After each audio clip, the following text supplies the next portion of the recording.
It's the Macaulay Schenker Group featuring Robin Macaulay there on lead vocal with Get Down to Business, and talking about a guitarist, guys who can actually play guitar. Yeah. We've been nicked by a guy who can't play guitar anymore. Allegedly. This was something that you shared with me last night, so I'll let you kind of give the backstory here. Well, I'll give it to the fan. It came in as a tweet or a Facebook message or Minds or something. I don't remember where. But it came in as a message. Somebody messaged me and said, did you guys know that the guys that are selling the Vinnie Vincent posters are using your video in their ads to promote the videos? And I was like, get the fuck out of here. But they sent a link. Yeah. So I looked at the link, and sure as shit they did, which I think is hilarious. Personally, I think it's funny, but it is funny. Well, I agree. It is funny that what these I guess it's a lawyer's office. Is it a lawyer or whoever it is that's doing this, selling this stuff? Yeah, I don't know who's selling it, but I think it's funny. Well, they lifted the video of you and I. What is it? Metal Command. What's his name? Dr. Fuck over at Rock and Metal Podcast, Rock and Metal Combat Podcast. Yeah, and then some other video podcast. Kimchi Chris. Okay, so they lifted it from all of our sources here to make a video to promote the Vinnie Vincent posters, selling these Vinnie Vincent posters. So I got the audio here. Okay. So I'll play it. I know you'll have to look it up yourself, but it's called Vinnie Vincent Autographed Memphis, Graceland, and Nashville All-Star Band Posters on YouTube. Right. You just gotta look that up. I know it's a long thing, but it's put up by the username is Lost Concerts. Right, VV Lost Concerts, isn't it? Well, according to the YouTube thing, it's just called Lost Concerts. Yeah. It is funny, though. He's trying to pretend like we're promoting. Yeah, it's like we're talking positively about it. Exactly. All right. Well, here's the video. Here's the audio from the video. Okay. Selling posters of 2 of the canceled shows. We closed a deal with Vinnie Vincent to sign 225 of each of these rare, one-of-a-kind posters.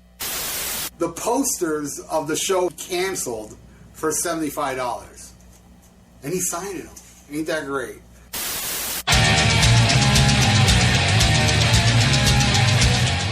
Then it just goes into the whole promo. Right. Promoting that whole thing. Right. So they lifted the video of 3 different shows talking about this, but none of it's positive, but they just lifted to where it sounds like we're actually promoting it. They nicked just enough to say that we were promoting it, so that's fucking. I'll give them credit where credit's due. That's pretty good. Yeah, that's funny. So since they're getting their 75 shekels for these, what percentage should we sue them for? Should we sue? Why would we sue them? Well, we want a piece of the action. Do we really? Yeah, absolutely. Like if 2 posters to sell? Yeah, if they sold 2 posters for $150, I want $10 of that. You want 10?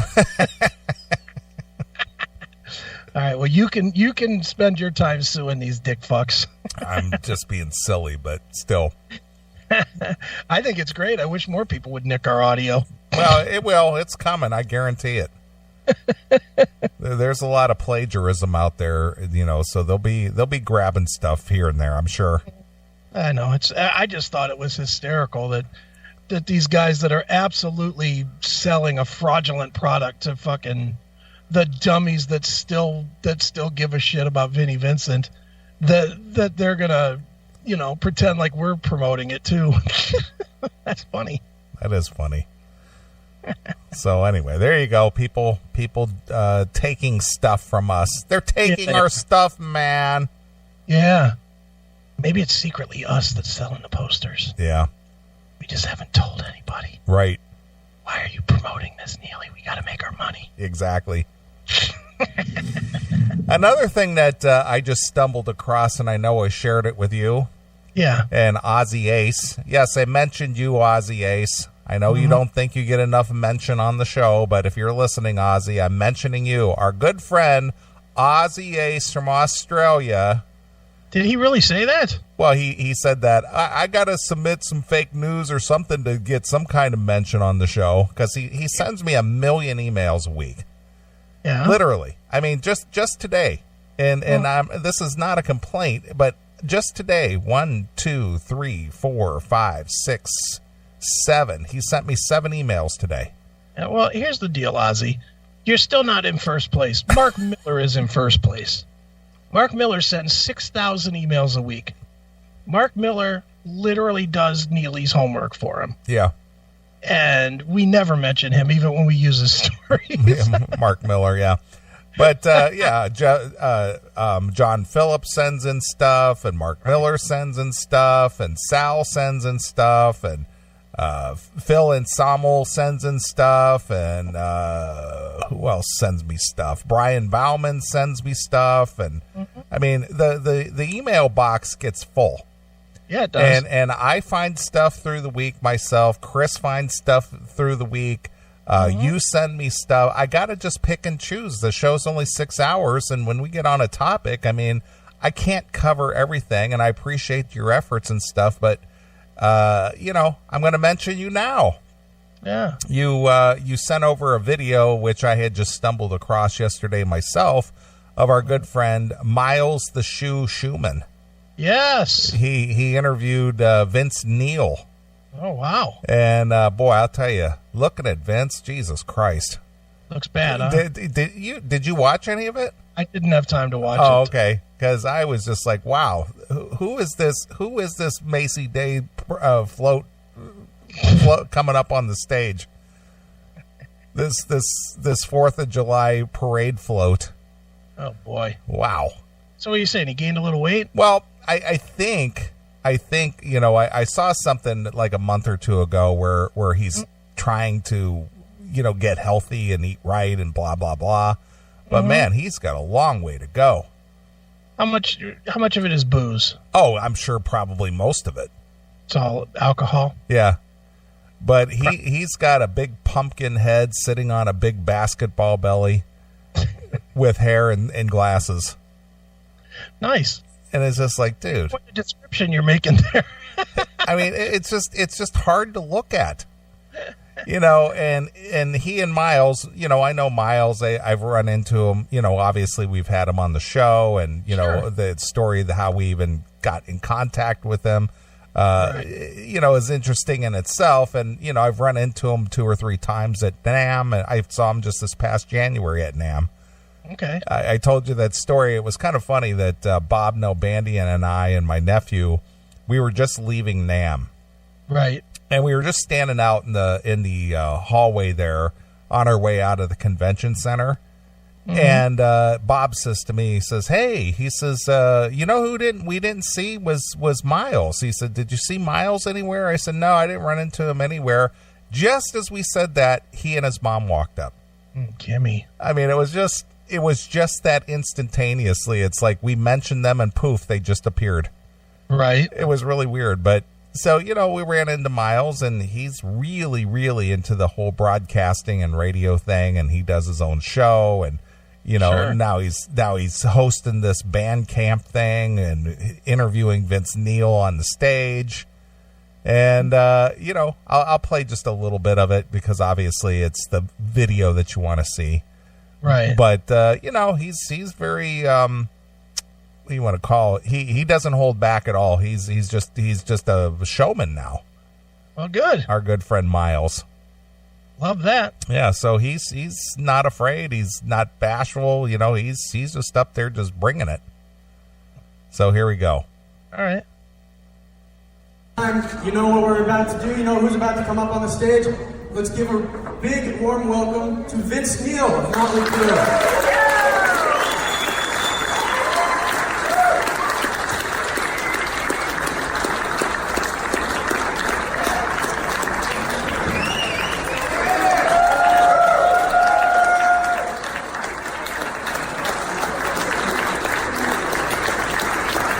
Vince just waddling up on stage.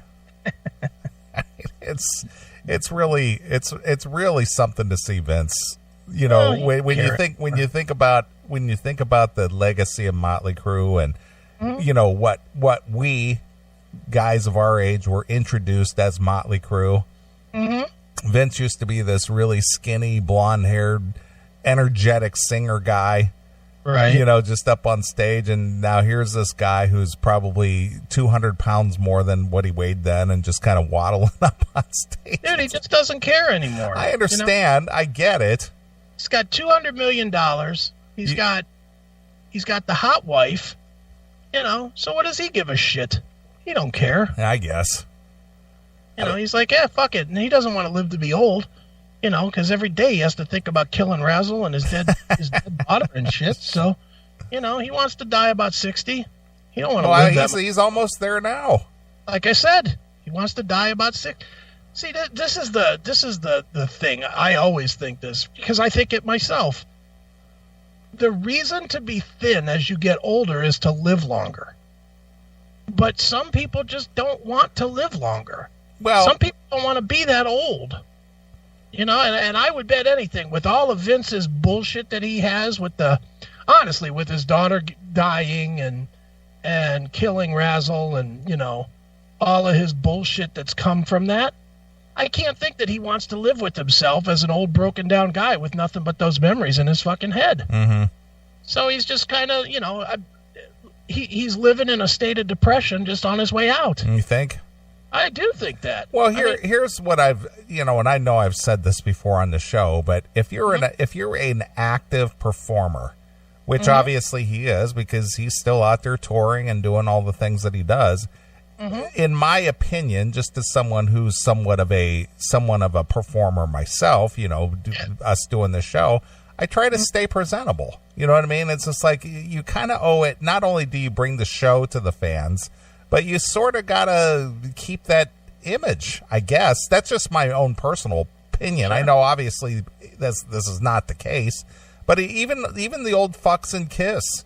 I mean, even Paul Stanley and Gene Simmons, as old as they are, at least they've kept it together to continue performing and, you know, bring in the fans.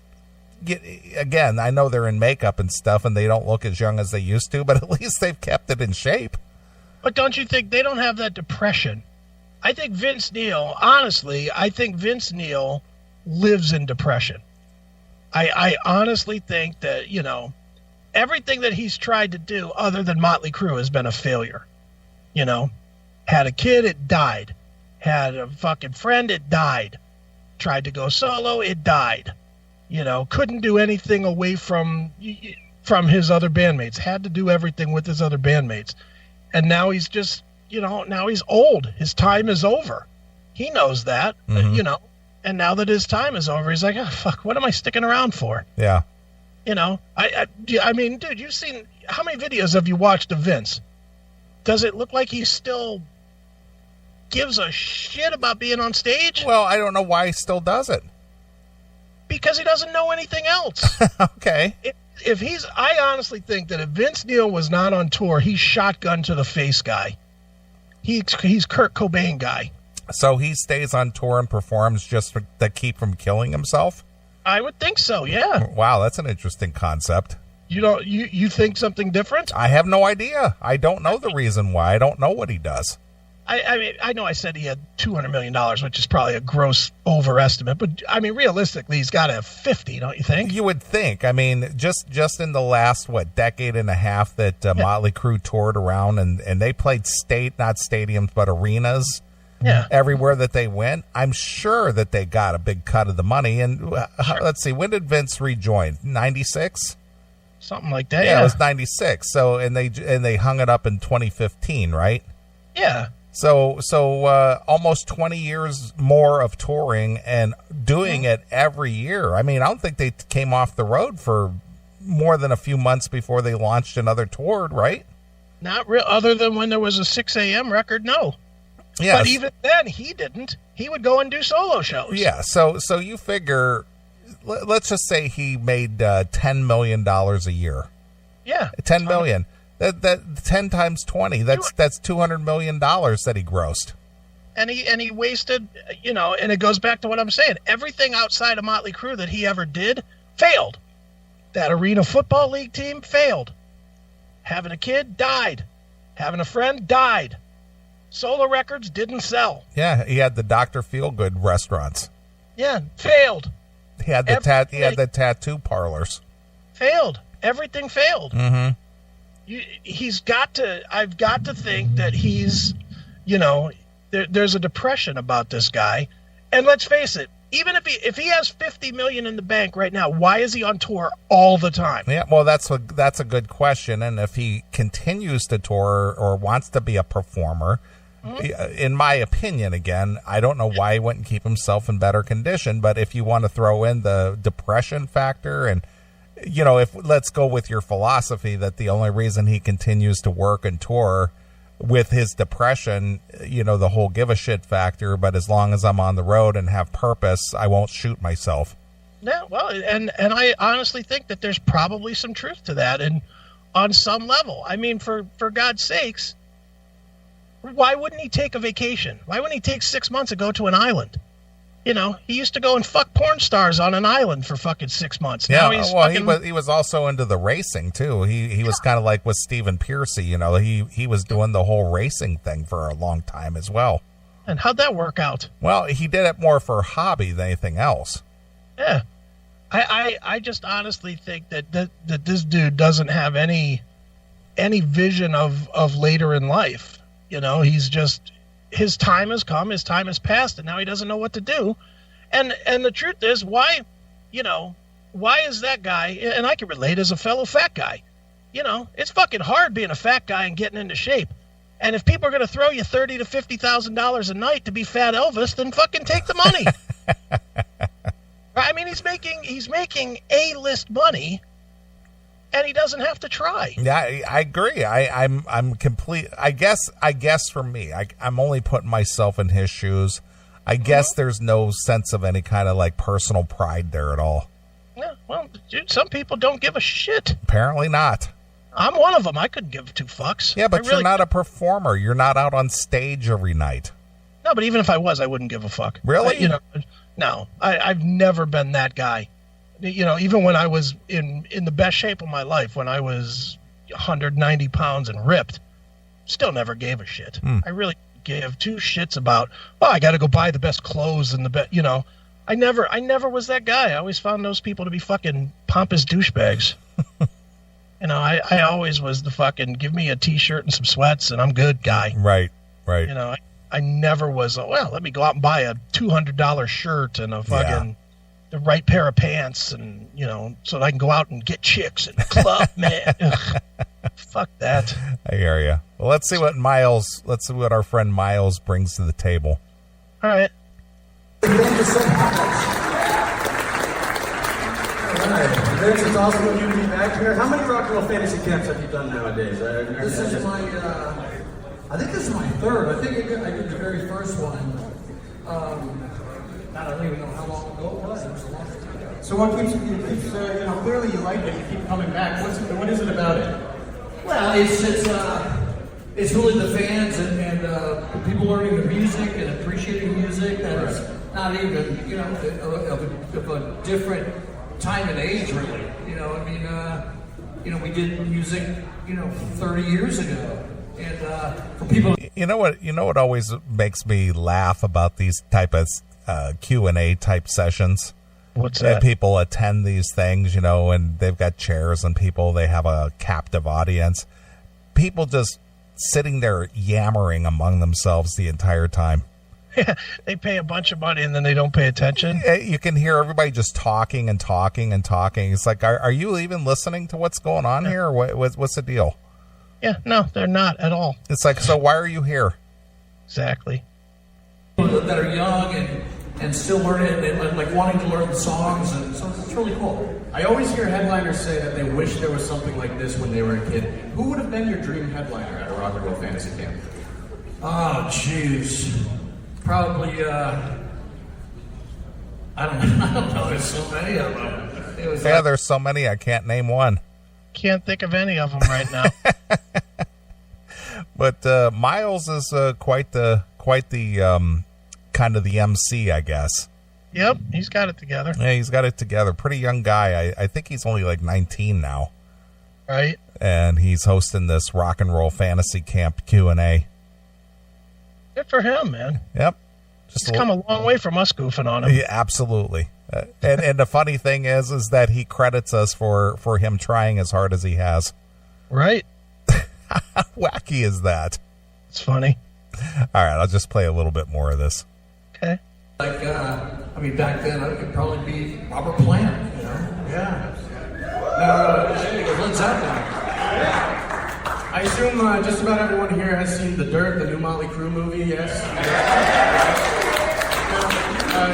Vince, what I found interesting about it is you come in as a kind of already developed character. We don't really get a lot of insight into your childhood and teen years and stuff. So I'm curious, what were you like in high school? Were you the kid that everyone thought was going to be a rock star, or was it a different story? I was the guy that hung out at the park all the time. I was, when I was 16 is when I was asked to play in a band. Right. And I asked why, and they said because they have the longest hair in high school. And so they said, well, let's learn some songs. And I said, well, what do you want to play? And so I learned Cheap Trick and some Aerosmith and some AC/DC and Led Zeppelin. And that was it. And then we started playing backyard parties and stuff like that. So I imagine it was always music for you, but if music hadn't worked out, did you have a backup plan? No, not really. Yeah, but it didn't work out for you. Had a backup plan? No. Well, at least it worked out for him. It did. Well, he made it. I still say he's the luckiest guy in the history of rock and roll. Oh, absolutely. Is there a guy that had more success with less talent than Vince Neil? Not really. I mean, who? Bret Michaels, maybe, but even he could play guitar and write a little bit. Yeah, he wrote a lot of the songs, and he's a performer. He's a good performer, and he didn't get plucked off the street. He sort of like started Poison. Yeah. I mean, Vince just joined. Was never a good singer. I mean, I remember seeing him back in the day, and he was never a great front man ever. So, and I saw him as early as, first time I saw him was with Ozzy on Shout the Devil. That was Shout the Devil, wasn't it? That tour? Ozzy and them? I think so, yeah. Yeah, I think it was with Ozzy, and holy shit, he was not very good. And he's really not good now with the one word every three and barely a word, where it's like, he's definitely not good, but yeah, he's definitely one of the luckiest guys in the history of rock and roll. Sure. Well, we talk about this all the time about promoters who put on shows and maybe don't think it out very well or something, and it just becomes a disaster. Yeah. Apparently, there's a thing called Rock the Roses Hair in the Fair concert. Is that in Beaver Creek or wherever you're going? No. Okay. Apparently, some of the headlining acts that they had lined up for this thing have been slowly dropping off. Okay. So, when that starts happening, there's problems. Yeah, it's time to get out. Yeah, well, we have a friend who does these type of things, and they start dropping off. And that becomes a disaster. Yep. Well, apparently Sebastian Bach has pulled out of the Rock the Roses Hair in the Fair concert. Where is this Hair in the Fair at? Welland. I think this might be over like in England or something. Okay. The Welland Arena. Okay. Don't know it. The Welland Arena. Yeah. Or is it up in Canada? I'm not really sure. I know it ain't around here, that's for sure. Let's see here. Let's look that up real quick. All right. The Welland Arena. I don't even know what that is exactly or where it's at. Should have done my research here. Welland Arena is...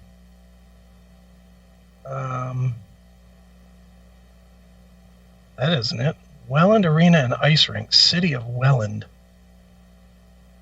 is that? Well, look up Hair in the Fair. See if that comes up with anything. Let's see. Hair in the Fair. Oh, it's officially canceled now. Yeah. The whole thing is canceled. Yeah, well, that's what I was just talking about. It usually just kind of ends up folding. Yep. So where is it? I don't know. Ontario, Canada. It's in Canada then. Yeah. But anyway, Sebastian Bach was pulling out of this. Another headlining act. I guess everybody's pulled out now. Yeah. Another headlining act has pulled out of the Rock the Roses Hair in the Fair concert scheduled for next month in Welland. Sebastian Bach is the latest performer to announce on social media that he has canceled his appearance due to the promoter not fulfilling contractual obligations, i.e., I have no money. Nice. Isn't that usually what that means? Yep, pretty much. Bach had performed at the Welland Arena on June 1st, also part of the local concert series. Last week, the Trailer Park Boys announced that Ricky Julian and Bubbles would not be part of the show. Oh, that would have caused me instantly to cancel. if those three were supposed to be there, I would probably... If there was a place that those three were showing up here, I would go. All right. Wouldn't care who else was playing. I would go to see Ricky, Julian, and Bubbles. Okay. Fuck yeah. A one-day pass for the concert that was scheduled for July 11th to the 13th was priced at $119. And a two-day ticket is $169, and the three-day pass was $219. Mm-hmm. The hotel packages for $489 and the camping package of $329 are being advertised. Another concert, a country jamboree, is planned for the following weekend, part of that same series. Is that canceled too? What is it called? Jamboree? It's called a country jamboree. Country jamboree. The promoter, Rose City Sports and Entertainment, could not be reached for comment. The country jamboree still seems to be on. And who is performing there? Well, let's go back. Is there any way of seeing who was supposed to be at this Hair in the Fair thing? Hair in the Fair featured the stylings of LA Guns, Rat, Quiet Riot, Helix, Anvil, Svengali, Warrant, and Vince Neil and Sebastian Bach. All right. That's who they have listed. So basically they had no money. Yeah. So basically the same lineup as every other fucking 80s. And then who's at this country jamboree thing? Anybody we know? Well, let's see here. Country Jamboree features Billy Currington, Brett Kissel, Gord Bamford, Randy Bachman. Well, he is a Canadian. Yeah. James Barker Band, the Roadhammers. Roadhammers are checking in. The Washboard Union, George Canyon, Madeline Merlot, who looks pretty hot. Here's one you'll know. April Wine. Okay, they're another Canadian band. Why they're on the country jamboree? Apparently so. Okay. The very hot Megan Patrick. Wow. Do you know who she is, or are you just seeing her for the first time? Just seeing her. She looks kind of like what's her name? Carrie Underwood. Okay. She's very attractive. Tebby is going to be there. Tebey. I have no idea who that is. Me either. Adam Gregory, A Night with Conway featuring Gil Grand, The Good Brothers, Dead Flowers, Kansas Stone. Boy, there's a lot of bands at this thing. Jamie Warren, Ambush, Jessica Mitchell, Kelsey Main, Doc Yates, Washboard Hank is going to be there. Don't know if you were waiting to find out where Washboard Hank... I know none of these names. I don't know any of these people. Freddie Vett and the Flames. Oh, and then Freddie Vett and his Rhinestone Cowboy, or Plowboys. His Rhinestone Plowboys. Naomi Bristol, the Singing Soldiers, the Sweetgrass Band, Dossie, Mackenzie Lee Meyer, the Robert Donaldson Band, David Boyd James, Jess and Tay, and last but not least, Rudy and Saddle Up. Can't wait to go to that. Wow. That's a lot of entertainment. That's all in one day? 4 days. Oh, so the country jamboree lasts for 4 days then? Looks like it says 4-day festival, but they have 5 dates listed. It says right on the thing. It says over 25 entertainers performed during our 4-day festival. Okay. And then up above it says August 14, 15, 16, 17, and 18. All right. That's 5. So I don't know how this works, but 5 acts a day, 25 bands, I guess. I don't know. All right. I don't know. I want to see those Plowboys, though. The Plowboys. Randy Vett and the Rhinestone Plowboys. All right. I'm a rhinestone plowboy. Bow, bow. Exactly. Fucking up on a hoe as I bang her in her asshole. I'm a rhinestone plowboy. That's too funny. That's funny. All right. So if you're in Canada, you will get no hair metal. No, but you can go see April Wine with Freddie Vett and the Plowboys or whatever. Exactly.